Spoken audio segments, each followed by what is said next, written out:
Hello and welcome back to my channel. My name is Kim. If you're new here, make sure to say hello in the comments and don't forget to hit that subscribe button for more bookish content from me in the future. Today, I'm here to start a new series on my channel that's going to be called Thoughts on 3. I read and review 3 books that center around the same genre, topic, theme, etc. I'm gonna start this first one off themed as mystery thriller, but I really want to hear from you guys, so please let me know any topics, themes, genres that you would like me to read 3 books of and review. I'm open to pretty much anything. I read really wildly, and the crazier the idea, the better. Okay, let's get into the books that I have for you today. The first of the 3 thrillers that I read was The Woman in Cabin 10 by Ruth Ware. This one is about a woman named Lo who's assigned by her travel magazine that she works for to go on this luxury cruise to review it. She's also hoping while she's there that she can kind of like network and schmooze the other people because she eventually wants to leave the magazine that she works on, and this is like a big assignment for her. While she's on board, she becomes convinced that the woman in the cabin next to hers was murdered and thrown overboard, but no one seems to believe her. That's kind of the premise for the whole story. I really thought this had a strong start. This isn't really a spoiler because it's literally the first chapter, but it starts off with Lo at home before the cruise and her apartment gets broken into. This leaves the character very unsettled from the very beginning, and she sets off on this cruise in a bit of a rough mental state. I also liked that the book started before the actual cruise instead of just kind of like plopping us down when she was already on the boat, because you did get a little background about the character, like who she is, her past, and a glimpse into her relationship with her significant other. I felt like that gave some context so you weren't just like jumping straight into the mystery. I loved the main character in this. She was so snarky and low-key a little bit insane, which really just added to the mystery and atmosphere of this book. She says so many things that had me literally laughing out loud. Like, for instance, in the beginning, like the very first chapter after her apartment is broken into, the emergency locksmith that comes is suggesting that she put plywood over the door until she can get it fully fixed. And he's like telling her what size of plywood she needs. And he says, "Oh, do you want me to tell your husband?" And she's just like, "No thanks, despite my ovaries, I'm able to remember a 2-digit number." And that just like cracked me up. But she says stuff like that through the entire book. So she was pretty funny. I also liked that this had an unreliable narrator. As I said, Lo is a bit insane and unstable from the very beginning. On top of the fact that several things are revealed about her mental health and she's also reeling from this traumatic event that happens to her in the beginning, she also just like drinks. Like the whole time she's on the boat, she's drunk. So you never know if what she's seeing is real, and everyone else is questioning her because they all see that she's drunk. And in that way, it reminded me a lot of The Woman in the Window, which I read a while ago, so I don't remember much about it. But I remember the narrator also being very unreliable and drinking a lot. And I kind of liked that aspect of it. Even though you're reading it in first person, you're still questioning how sane and real the things that this person is thinking and saying are. The setting was also really fun because this is, as I said, an isolated mystery. They're all stuck on this boat in the middle of the ocean. There is no escape. So as Lo gets kind of pulled deeper and deeper into this mystery and the panic is rising, she literally can't get away from any of these people. And it also narrows you down to like a set amount of characters that could be responsible. And I love that trope because it kind of makes it more fun to guess when you're limited to like a certain amount of characters that are all acting suspicious. I listened to this on audiobook and it was honestly great. Imogen Church does the narration for this. She also did Turn of the Key. I'm not sure if she does Ruth Ware's other books, but I listened to both Turn of the Key and this on audio, and she is like bomb as a narrator. She's so good. She can do any accent. One of the characters in this book is from Brooklyn, and she like nails that accent. And just in general, she's very emotive in her speech, and it's really engaging to listen to her read a story.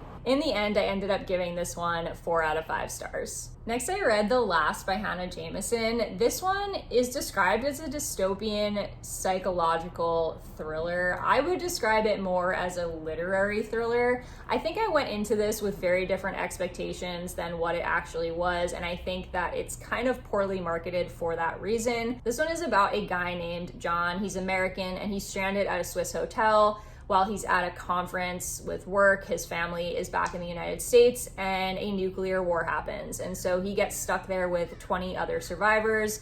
Within a few days, the internet goes out, the news outlets go black, and they have no idea if there are other survivors or what's happening in the rest of the world. Additionally, John very conveniently smashes his phone in anger on the first day, so he's not able to find out if his family is alive. I felt like that was kind of like a little bit of an obvious plot manipulation, but it is what it is. As I said, this is definitely more of a literary thriller than a horror or whodunit. It's described as being like terrifying and so scary. I didn't think this was scary at all, and the whodunit aspect about the young girl found in the water tank is a minor part of the plot. So if you're going into this hoping for a whodunit like I was, you are probably going to be disappointed because that's not really what this is about. I thought this had a really strong start overall. I was really interested in a lot of the things that were going on around the hotel. There were lots of kind of like random stories and happenings that were unrelated to the murder or the nuclear war, and I thought that added some character to it. It also had some really quirky, like random characters that I enjoyed. For instance, there's a little girl who has a glass eye, and at one point she just like pops it out and like hands it to the narrator, and I was just like, okay. There's also this drug-addled musician from London who's pretty animated and funny and just kind of out there. And most interesting, I thought, there is another character who is haunted. Just him, like wherever he goes. And so he apparently like played Ouija with his friends a while back, and ever since they did that, he's been haunted by some little boy that just shows up in the corner of rooms, and like other people have claimed that they have seen this little boy. There were lots of these like kind of little backstories of the characters that I found really interesting. I liked the social commentary aspect of this. I thought it was pretty interesting. She says some pretty cool things about savagery and about kind of how people act in a dire situation like this. Some speculations about how people would react if there were a nuclear war. There's kind of a lot of commentary on government and democracy and people pointing fingers at others who supported a president that started this nuclear war. There are some scenes where you can really see that their priorities and the way they treat humanity is changing as their situation changes. Overall, I just kind of felt like this tried to do too much. There were like so many layers to this because there's the dystopia aspect, there's the social commentary, there's the whodunit, there's all these backstories of these characters that get tied in. It just felt like there was so much going on, and so many of these layers were interesting, and I wanted to see them explored more. But because the author was trying to include so much, many of them were just looked at a surface level, and you never really got to delve deeper into any of them. Not even the whodunit, which was like the main selling point of this book for me. So in the end, I found this honestly kind of unsatisfying. I ended up giving it 3 stars. The ending really kind of like killed it for me. It didn't make a whole lot of sense. It was very loose. It felt kind of rushed. And it wasn't like surprising in a good way, like, oh my God, like that's shocking, like, or a good twist. It was more just like, what? Okay, like that doesn't really make a whole lot of sense, or it's like kind of like a big leap from like all the things you've been setting up, but okay. I think there are probably better mysteries out there for sure. And the last of the 3 is The Mysterious Affair at Styles by Agatha Christie. This is obviously a classic. It's the start to the Hercule Poirot series and my second Agatha Christie ever. This one I felt like was such a fun introduction to both Poirot and Agatha Christie herself. This one is told from the point of view of a guy named Hastings. He witnesses the supposed murder of Emily Inglethorpe and the investigation that Poirot thereafter holds to try to figure out who murdered her and how. So it's a very standard English murder mystery. There are lots of haughty people, flouting about and pointing fingers at each other and having quarrels. There are lots of quarrels. It was enjoyable because it really fit that whole feel of an English whodunit at this fancy manor house. I enjoyed Poirot a lot as a character, more than I thought I was going to. He was really funny and also a little bit insane. I guess that's a thing that I like. He reminded me a lot of Sherlock, except with less drugs. I haven't read the Sherlock books, but I love the BBC show, and Poirot reminded me a lot of that interpretation of the character. The mystery I found fairly intriguing. It's pretty standard. A wealthy woman is poisoned, someone in the house did it, everybody has their motive, but I felt like Poirot kept me guessing throughout the whole story. I was constantly hopping between suspects, not sure who did it, as he was bringing up more and more clues, and I found in the end that I was fairly satisfied with how it all turned out and his explanation for it. I don't know about you guys, but I love that scene at the end of a detective story where the detective explains everything, who did it and how they did it.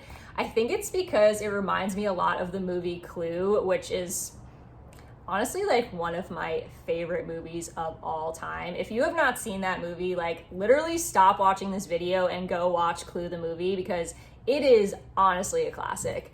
But it reminded me a lot of that. At the end of that movie, Tim Curry runs about the house and wraps up the whole mystery and tells everyone who did it and how they did it, and kind of runs through step by step their plan. No one does a wrap up quite like Tim Curry, to be honest, but I was still satisfied with Poirot's wrap up in the end, and I hope that in future books that's also included. I am definitely going to continue with this series. I did end up giving this one 3 stars, which again, it's a solid rating. It means I enjoyed it, but I have hope for this series, and I think it's going to get better and better with each book. I'm especially looking forward to The Murder of Roger Ackroyd and Murder on the Orient, because I know those are 2 that people really love, and I know Murder of Roger Ackroyd has a really good twist. Please do not ruin it for me. I've managed to avoid spoilers up till now. So that kind of wraps it up. I hope that this was enjoyable and interesting to watch. Again, let me know if there are any topics or themes that you would like me to cover in the future. I'm open to pretty much anything, and I want to make sure that I'm making content that is interesting to you guys as well. I'd also love to hear if you've read any of these books and what you thought of them. Thanks so much for watching, and I'll see you guys in the next one.